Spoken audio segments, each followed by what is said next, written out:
Buenas tardes, mi nombre es Sara Morales, soy residente de segundo año de Medicina de Familia aquí en Logroño, en el Centro de Salud Joaquín Elizalde.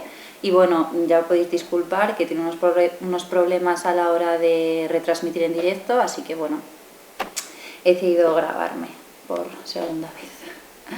Bueno, os voy a contar una paciente, una mujer de 48 años que acudió a la consulta por su revisión anual por hipotiroidismo subclínico. En cuanto a sus antecedentes personales, además del hipotiroidismo, destaca una hipertensión bien controlada con enalapril 5 miligramos, un comprimido por las mañanas. Tuvo diabetes gestacional en sus 2 embarazos y tiene obesidad tipo 1, no tiene otros antecedentes de interés. En cuanto a la exploración física, tiene una presión arterial de 133/81, una auscultación cardiopulmonar normal, un peso en la consulta de 78,3 kilogramos y como mide 1,58, pues calculamos el índice de masa corporal y nos sale 31,3 kilogramos metro cuadrado. El perímetro abdominal es de 102 centímetros y no hay nada destacable en la exploración física completamente normal. En las pruebas complementarias tenemos la analítica sanguínea, donde destacaba una glucosa de 130, un colesterol total de 215, un LDL de 135 y también una hemoglobina glicosilada de 6,5. El resto de la analítica era completamente normal. Entonces, pues nos llamó la atención y revisamos las analíticas previas, donde vimos que en septiembre del 2019 tenía una glucosa de 123, en enero de 128 y en enero del 2018 tenía una de 129 y no tenía hemoglobinas glicosiladas previas. Al mes siguiente repetimos la analítica y presentaba glucosa de 132, un colesterol total de 217, un LDL de 137 y una hemoglobina glicosilada de 6,8. El resto de la analítica también era normal. Aunque ya todos conocemos la diabetes, vamos a recordarla, pues es una enfermedad metabólica que se caracteriza por una hiperglucemia crónica y trastornos en el metabolismo de los hidratos de carbono, grasas y proteínas. Tiene múltiples etiologías y se debe a defectos en la producción de insulina o en la acción de la insulina, o puede deberse a ambas situaciones. Esta enfermedad, la diabetes, está sujeta a comorbilidades, por lo que requiere una atención médica continuada con estrategias multifactoriales, más allá de un control glucémico.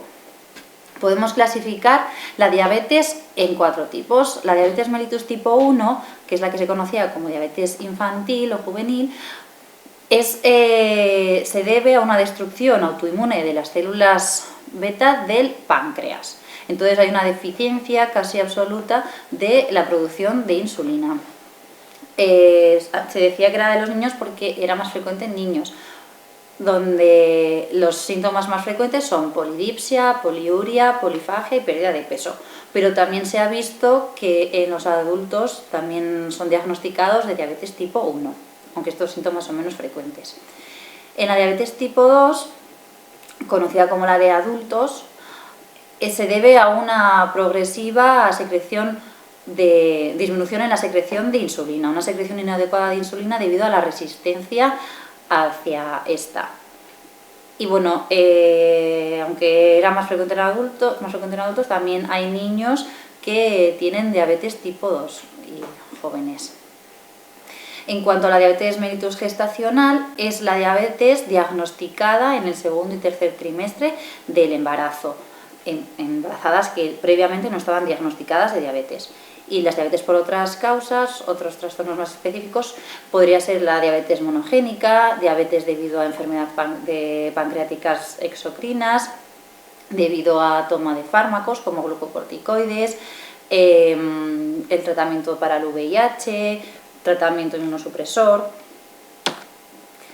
Respecto a las complicaciones de la diabetes, las podemos dividir en complicaciones microvasculares y macrovasculares. Las microvasculares tendríamos la retinopatía, que es la retinopatía diabética, que es la primera causa de ceguera en adultos. la nefropatía diabética, que es la primera causa de insuficiencia renal terminal, y tenemos neuropatías y vasculopatías periféricas. Dentro de ella destaca el pie diabético, que es la primera causa de amputación no traumática en extremidades inferiores.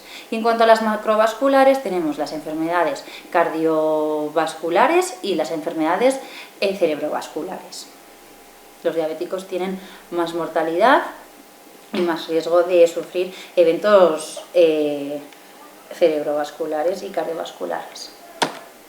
Bueno, en cuanto al diagnóstico,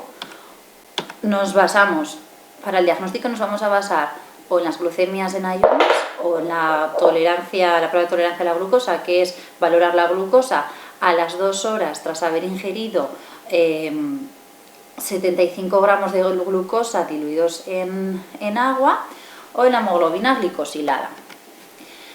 La ADA establece unos criterios para poder confirmar el diagnóstico de diabetes. Una glucosa en ayuno mayor o igual a 126, la glucosa tras la prueba de tolerancia a la glucosa mayor o igual a 200 y la hemoglobina glicosilada mayor o igual a 6,5. Pues hay que tener dos de estos criterios anormales para poder establecer el diagnóstico, o bien en una misma analítica tener los dos de estos alterados o en dos analíticas diferentes. La guía ADA del 2020 recomienda fijarnos en una prueba, tenerla anormal o que cumpla los criterios, tanto en una analítica como en dos analíticas diferentes, ¿vale? Tener uno de estos criterios anormales en dos analíticas diferentes, no muy espaciadas en el tiempo. Entonces, eso sería, con ello diagnosticaríamos la diabetes, y también podríamos diagnosticar diabetes si pacientes que tengan síntomas típicos de hiperglucemia, una crisis hiperglucémica y una analítica al azar mayor o igual de 200. He puesto ahí unos ejemplos, ¿vale?, de diagnóstico de diabetes. Un término que quiero dar importancia es la prediabetes. La prediabetes es un término que utilizamos para los individuos que tienen unos niveles de glucosa que son altos, pero que no alcanzan los criterios para la diabetes. No es una entidad clínica, lo que sí que es un marcador de riesgo. Entonces, se considera prediabetes tener glucosas en ayunas de 100 a 125 o tener glucosas a las 2 horas en la prueba de la tolerancia oral a la glucosa entre 140 y 199, o tener una hemoglobina glicosilada entre 5,7 y 6,4. Bueno, esta imagen es unos tips que presenta la ADA para tener en cuenta en pacientes adultos asintomáticos, prestar atención por riesgo de diabetes o prediabetes. Y entonces habría que considerar este riesgo en todos los adultos mayores de 45 años, en adultos a cualquier edad que tengan un índice de masa corporal mayor o igual a 25 kilogramos metro cuadrado, y además presenten alguna de las comorbilidades, como familiar de primer grado con diabetes, un antecedente de enfermedad cardiovascular, hipertensión o toma de antihipertensivo, HDL bajo, mujeres con síndrome poliquístico, de ovario poliquístico, inactividad física, también la etnia, los afroamericanos, alguna de ellas, además del índice de masa corporal alto. También habría que considerar este riesgo en mujeres que han tenido diabetes gestacional, ¿vale? Si en cualquiera de estos individuos los resultados son normales, habría que repetir las pruebas mínimo cada 3 años. Vale, en cuanto al manejo del paciente diabético, lo primero que tendríamos que hacer es plantear al paciente la situación y acordar con él un método, un plan de actuación, un plan de tratamiento. que esté ajustado a las características del paciente, donde consideremos los factores específicos a la hora de seleccionar el tratamiento, donde marquemos los objetivos glucémicos o los objetivos terapéuticos, programar las visitas de los controles. Este plan tiene que ser específico, valorable y realista, ¿vale? Y tiene como objetivo prevenir las complicaciones y optimizar la calidad de vida del paciente. Bueno, en esta diapositiva podemos ver el seguimiento y valoración global del paciente. En el momento del diagnóstico y en todas las visitas que hagamos con nuestro paciente diabético, tendríamos que establecer y evaluar los objetivos terapéuticos, ¿vale? Y luego hacer controles cada 2-3 meses, por lo menos si no con la enfermera, para ver la adherencia al tratamiento, si están siguiendo la dieta, si están haciendo ejercicios, que nos traigan los calendarios de glucemias, que nos cuenten si han tenido complicaciones, si han tenido alguna hipoglucemia, y aprovechar cada visita para evaluar y siempre, si hace falta, cambiar el plan y el tratamiento. Vale. Cada 6 meses hay que hacer una analítica general en la que incluya la glucemia, la hemoglobina glicosilada y los lípidos. Y cada año y en el momento del diagnóstico habría que hacer una evaluación más completa del paciente, una exploración física con una auscultación cardíaca y pulmonar y palpación abdominal, fijarnos en las extremidades inferiores, sobre todo en los pies, también hacer un electrocardiograma, completar una analítica completa en la que incluya el filtrado glomerular y el cociente albúmina-creatinina, y también en la primera visita, en el momento del diagnóstico, los diabéticos tipo 2 deberían ser valorados por oftalmología para explorarles el fondo de ojo. Pero bueno, todo esto está sujeto a cada paciente, el plan es individualizado, entonces unos pacientes que lleven mal control pues van a tener, la frecuencia de visitas y exploraciones va a ser diferente a los pacientes que lleven un buen control.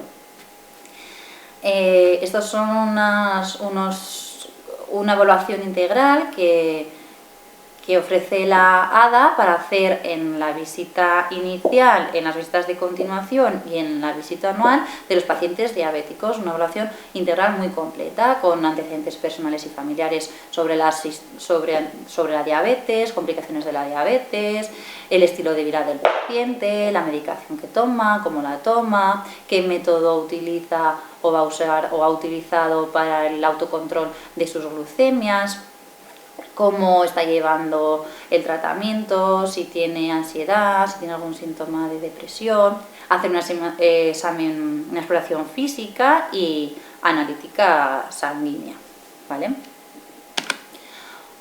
Este es el algoritmo. En cuanto al tratamiento, la guía ADA 2020 nos ofrece este algoritmo.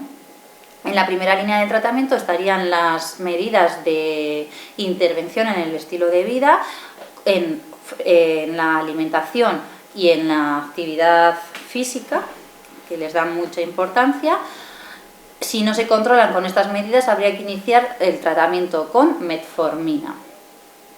Si con metformina no se controlan los objetivos, pues habría que añadir otro antidiabético no insulínico. Y entonces, para decidir cuál es el más recomendable, se para en dos grupos de población. Por un lado, la población que tiene antecedentes cardiovasculares, enfermedad renal crónica, riesgo de enfermedad cardiovascular o insuficiencia cardíaca, y de los pacientes que no tienen ninguno de estos riesgos ni ninguna de estas enfermedades. Pero bueno, nos vamos a centrar en la guía de la red GEDAPS del 2020. Vale, que en esta guía también de primera línea es una intervención sobre el estilo de vida en cuanto a la alimentación, la actividad física, el autocontrol y en la educación del paciente con diabetes. Si con estas medidas no se consigue un buen control glucémico, pues habría que añadir un medicamento que también de primera línea sería la metformina. Lo que pasa es que hay que tener en cuenta el filtrado glomerular.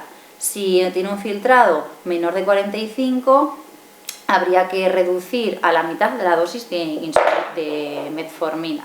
Y si tiene un filtrado glomerular menor de 30, habría que suspender la metformina o no darla y dar otro antidiabético, que habría que también valorar los que se pueden dar con ese filtrado glomerular. ¿Vale?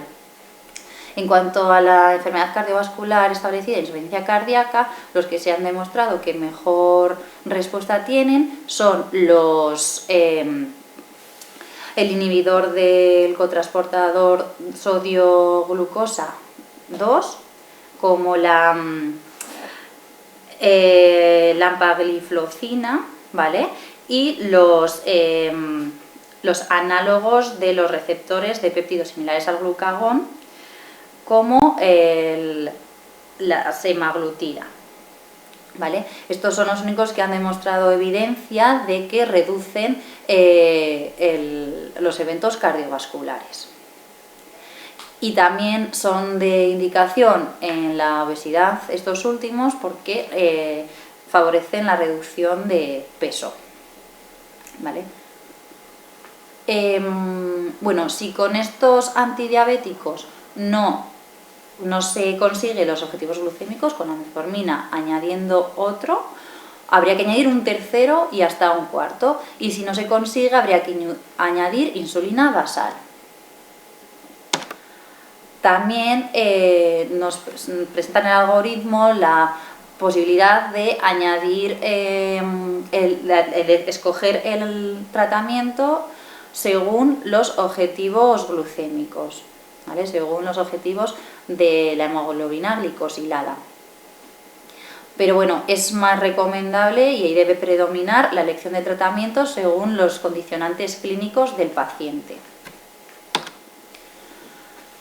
En esta diapositiva quiero reflejar la importancia que tiene una buena optimización del control glucémico y de la presión arterial, además de los lípidos y del tabaco, para poder prevenir o atenuar la progresión de las complicaciones, tanto micro como macrovasculares, que pueden producir la diabetes.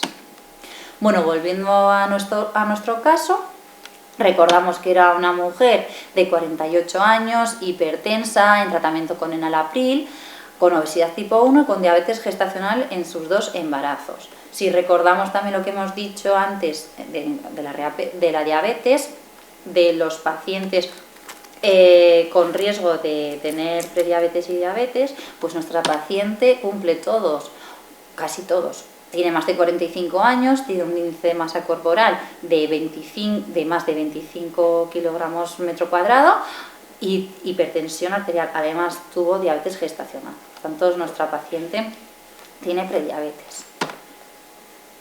La última analítica de la glucemia era más de 130 y la hemoglobina glicosilada de 6,8. Por tanto, ya podemos diagnosticar a nuestra paciente de diabetes mellitus tipo 2. En cuanto a la actuación, ¿qué deberíamos hacer con nuestra paciente? Bueno, lo primero, plantear a la paciente la situación y elaborar conjuntamente un plan de actuación.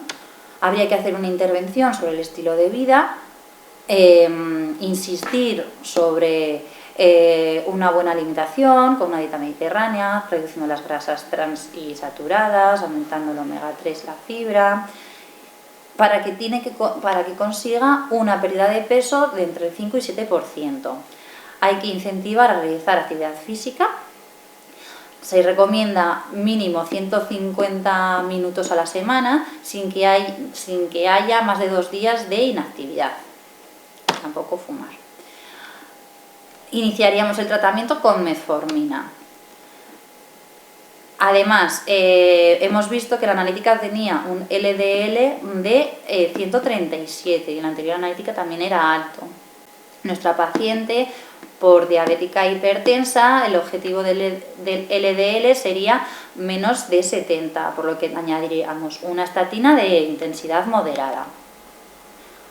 como es hipertensa y tomaba el enalapril, pues habría que mantenerlo, acordándonos de que el objetivo en esta paciente sería menos de 140/90. Y la citaríamos en oftalmología para que le hicieran un fondo de ojo. A los 3 meses le repetiríamos la analítica, en la que incluiríamos, para ver la adherencia del tratamiento, incluiríamos la glucemia, la hemoglobina glicosilada y los lípidos. Y además habría que añadir vitamina B12 porque la metformina favorece el déficit de vitamina B12. Si nuestra paciente tiene un buen control, haríamos los siguientes controles cada 6 meses. Y si hay un mal control glucémico, haríamos los controles cada 3 meses. En cada visita, cada 2-3 meses, habría que hacer una evaluación integral para ver el cumplimiento del tratamiento. Y al menos una vez al año nuestra paciente tendríamos que realizarle un electrocardiograma, una analítica completa que incluya la creatinina, además del perfil glucémico y lipídico, que incluya la creatinina, el filtrado glomerular, el cociente albúmina-creatinina. Habría que también explorarle los pies con una inspección detallada, exploración de la sensibilidad vibratoria, con el monofilamento, los pulsos pedios y tibiales posteriores. Y si el paciente nos cuenta que tiene síntomas de claudicación o nosotros encontramos los pulsos disminuidos, habría que realizarle el índice tobillo-brazo. Y se recomienda control oftalmológico anual, pero si